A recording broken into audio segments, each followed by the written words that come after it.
ಪ್ರಪ್ರಥಮವಾಗಿ ಈ ಥರ ಪಕ್ಷ ವಿರೋಧಿ ಚಟುವಟಿಕೆ ಮಾಡೋರನ್ನ ಪಕ್ಷದಿಂದ ಉಚ್ಚಾಟನೆ ಆಗಿದೆ.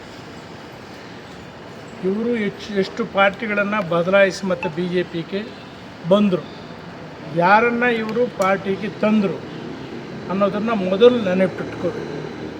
ಕಾರಣ ಏನು ಅಂದರೆ, ಹಿಂದೆ ಜನತಾದಳಕ್ಕೂ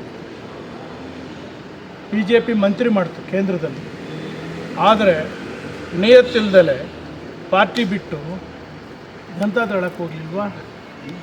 ಇವತ್ತು ಯಡಿಯೂರಪ್ಪನವರನ್ನು ಇಳಿಸ್ಬೇಕು ಅಂತಂದರೆ ಇವತ್ತು ಒಂದು ಸಲ ಇಳಿಸಿ ಅವ್ರ ಪಾರ್ಟಿ ಬೇರೆ ಕಟ್ಟಿದಾಗ ಪಾರ್ಟಿ ನಡೆಸೋಕ್ಕೆ ವ್ಯಕ್ತಿಗಳಿರಲಿಲ್ಲ, ಯಾರು ಖರ್ಚು ಮಾಡೋಕ್ಕೂ ತಯಾರಿಲ್ಲ, ಪಾರ್ಟಿ ಆಫೀಸ್ ನಡೆಯೋಕ್ಕೆ ತಯಾರಿಲ್ಲ, ಅಂತಹ ಸ್ಥಿತಿಯಲ್ಲಿತ್ತು.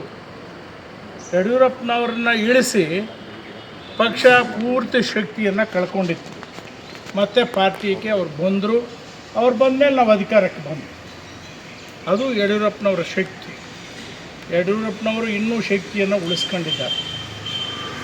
ಅವರ ಜೊತೆಗೆ ವಿಜಯೇಂದ್ರ ಅವರು ಈಗಾಗಲೇ ಸಂಘಟನೆಯ ಮುಖಾಂತರ ಎಲ್ಲ ಜಿಲ್ಲೆಗಳಲ್ಲಿ ಸಂಘಟನೆಯನ್ನು ಅತ್ಯಂತ ಬಲಿಷ್ಠವಾಗಿ ಬೆಳೆಸಿದ್ದಾರೆ.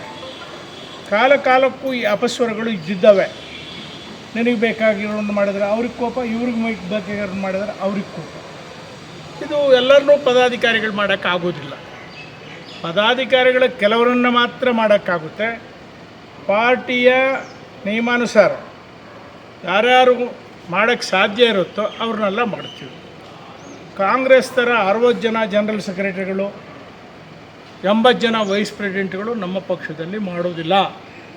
ನಮ್ಮಲ್ಲಿ ಇತಿಮಿತಿ ಕೇಂದ್ರದಿಂದ ಏನು ಸೂಚನೆ ಬರುತ್ತೆ ಆ ಸೂಚನೆ ಪ್ರಕಾರ ನಾವು ಅಷ್ಟೇ ಸೀಮಿತವಾಗಿ ಪದಾಧಿಕಾರಿಗಳನ್ನು ಮಾಡ್ತೇವೆ. ಅವ್ರ ಕಡೆ ಮಾಡವ್ರೆ, ಇವ್ರ ಕಡೆ ಮಾಡವ್ರೆ, ಶಕ್ತಿ ಇರೋರು ಎಲ್ಲಿರೋರೇನಂತೆ, ಈಗ ಎಲ್ಲಿದ್ರೇನಂತೆ.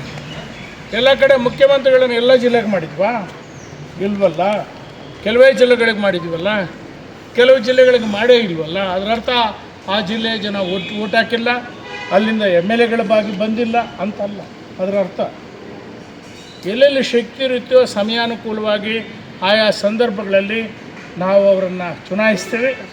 ಅವರು ಈ ರಾಜ್ಯದ ಆಡಳಿತವನ್ನು ನಡೆಸ್ತಾರೆ. ಪಕ್ಷ ವಿರೋಧಿಗಳು ಅಂತ ಹೇಳಿದ್ರಲ್ಲ, ಅವ್ರ ವಿರುದ್ಧ ತಾವೇನು ಮಾಡ್ತೀರಿ ಸರ್ ಈಗ ಅಂತ? ಈಗ ಅಲ್ಲಲ್ಲ, ಸಭೆ ಎಷ್ಟು ಜನ ಇದ್ದಾರೆ? ವಿಜೇಂದ್ರ ಪರವಾಗಿ ನಿಲ್ತೀರಾ ಹೇಗೆ ಸರ್? ಅಲ್ಲಲ್ಲ, ನಾವು ಪಕ್ಷದ ಪರವಾಗಿ ನಿಲ್ತೇವೆ. ಯಾವುದೇ ಕಾರಣಕ್ಕೆ ಎರಡನೇ ಮಾತಿಲ್ಲ.